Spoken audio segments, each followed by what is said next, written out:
Welcome back to Warframe. I spent a bunch of money. I bought a new, stronger graphics card so that I would be able to hopefully fix the problem with this game and get footage of this game back up and going. Uh, I figured that the problem was that my old monitor was only a 60 hertz monitor, and my new monitor that I bought like 6 months ago was A new alert 144 has hertz. begun. It will be marked on navigation. And my old graphics card just was not strong enough to push 144 frames per second of Warframe. So, since Warframe likes to run uncapped frames limit, it would result in it just eating up all of my GPU power, which means there wouldn't be any GPU power left to encode the video. So, hopefully now that I have a stronger graphics card, we'll be able to get video out of this. And on some of my older videos, people were left comments wondering what exactly the build is for my Valkyr. And that's a legitimate question.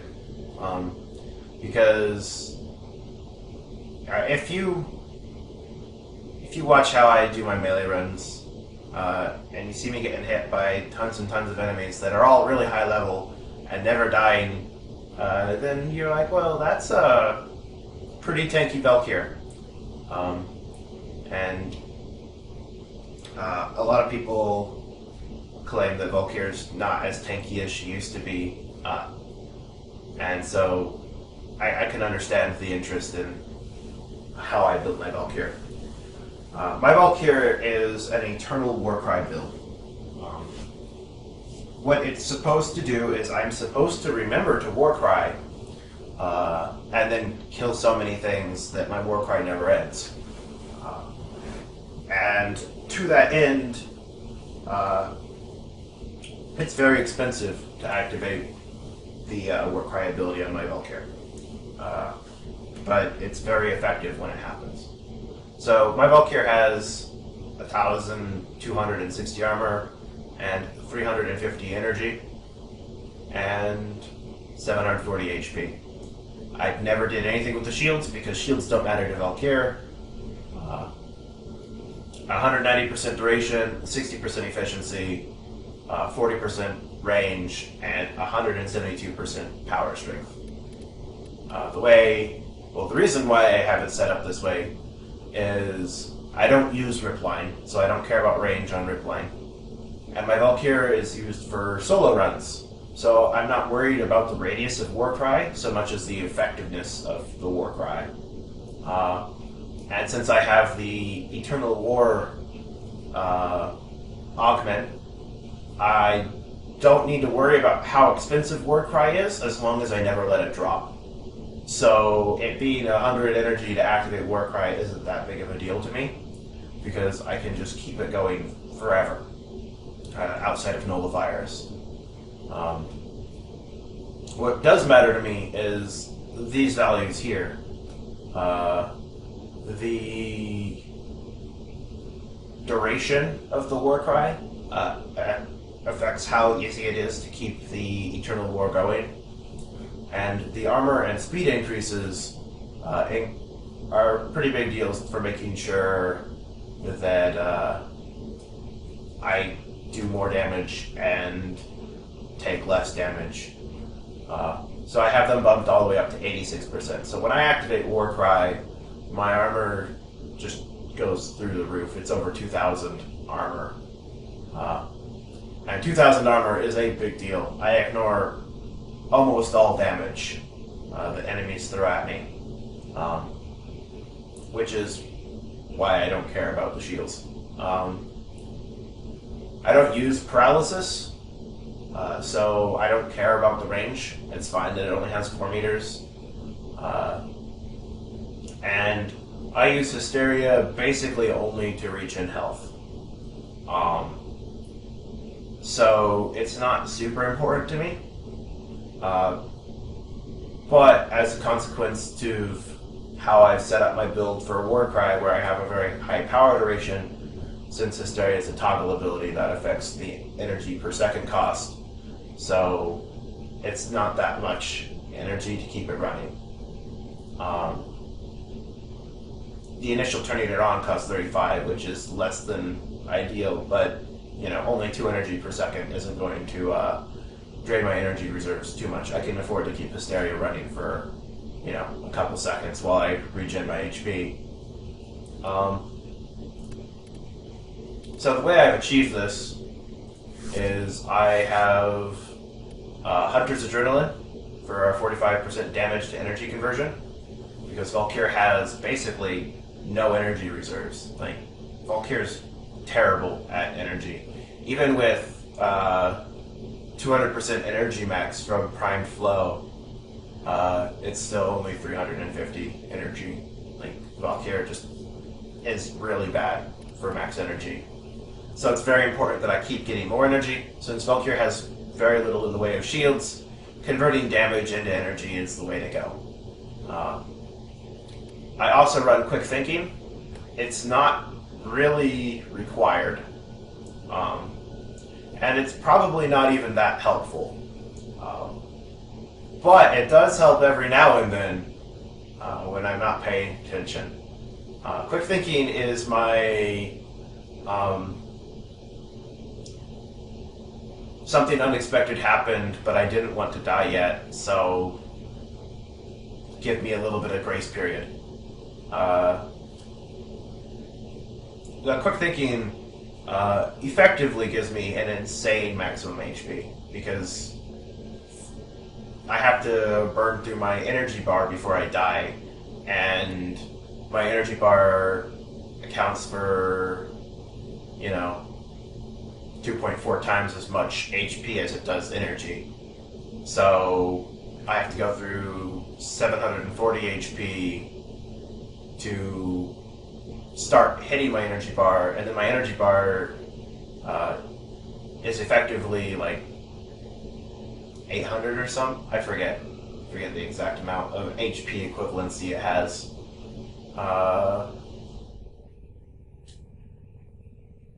So it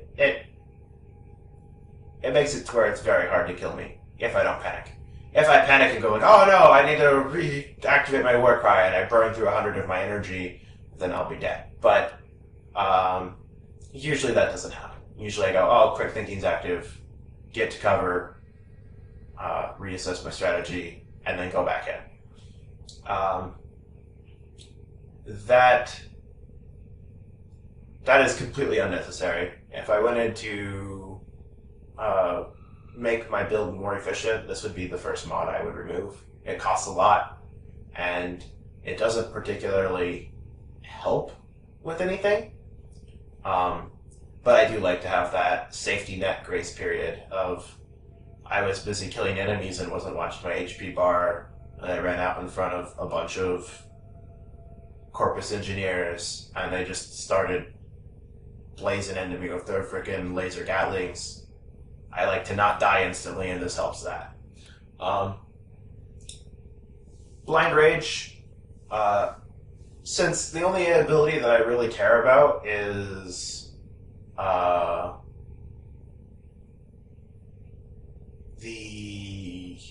Warcry, and to some small extent Hysteria to regen HP. I find that Blind Rage is very effective on my Warframe, because the ability strength increases the stats that I care about, and I really don't care about the energy efficiency. When I Warcry, it's going to last a long time anyway. Then Eternal War, while active, Warcry's duration is increased by 2 seconds for each melee kill. This is amazing. And more importantly, and not at all mentioned in the actual augmentation, I believe Warcry's duration boost is actually affected by your duration efficiency. When I kill an enemy with Warcry active, it increases Warcry's duration by nearly 4 seconds, which gives me plenty of time to run over to a new enemy and kill them too. This lets me basically infinitely build my Warcry timer up to the cap of 60 seconds. And as long as I can keep fighting groups of enemies every minute, then I can basically keep Warcry going infinitely outside of nullifier bubbles. Nullifier bubbles will just ruin everything. They're the worst. Steel fiber is how I get my armor up to over 1,000.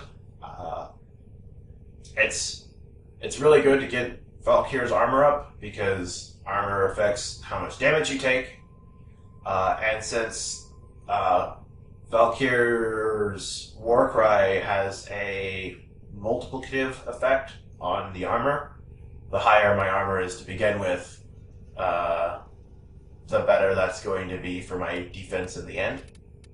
Though there's diminishing returns on armor in Warframe, so it really doesn't make that big of a difference whether or not I have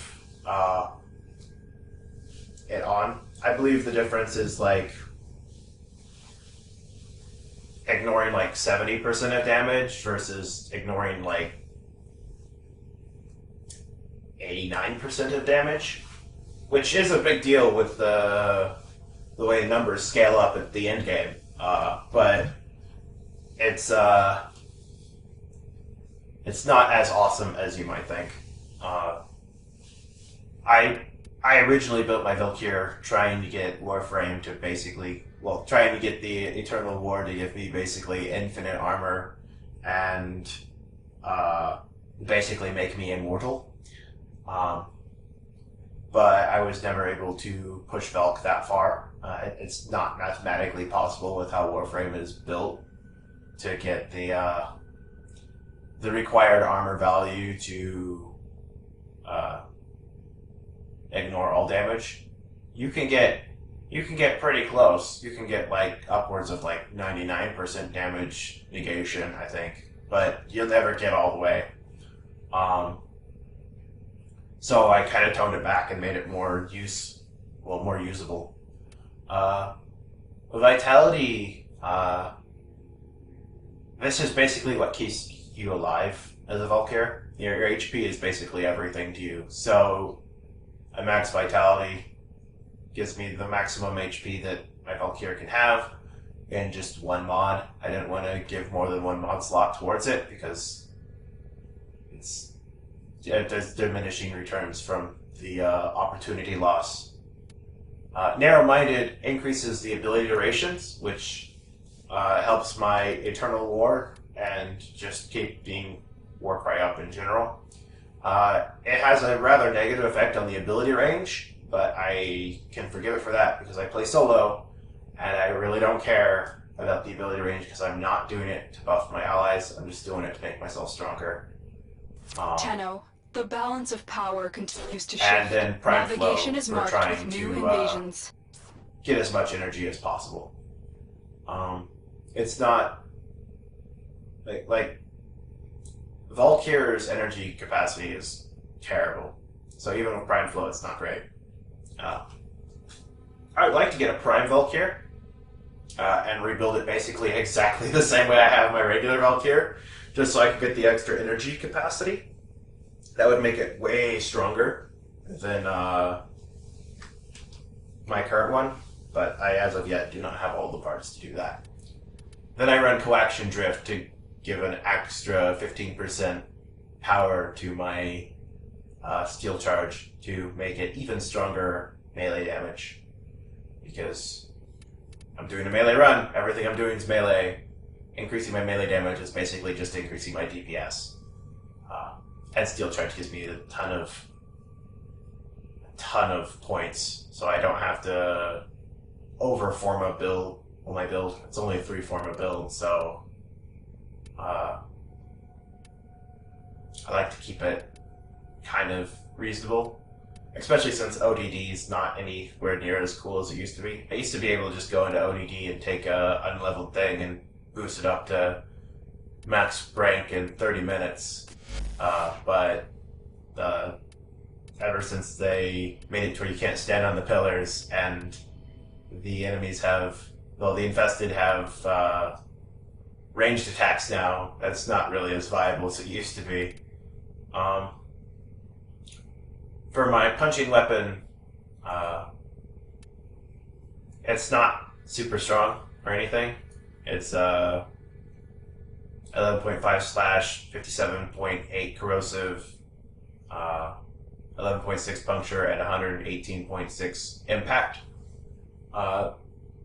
The real trick on this is that I have it set up so the channeling cost is only 1, because this is a Phyrex Wraith. The Phyrex Wraith is the only weapon in the game, to my knowledge, that has a higher channeling damage than normal, as default channel damage is 1.8 as opposed to 1.5.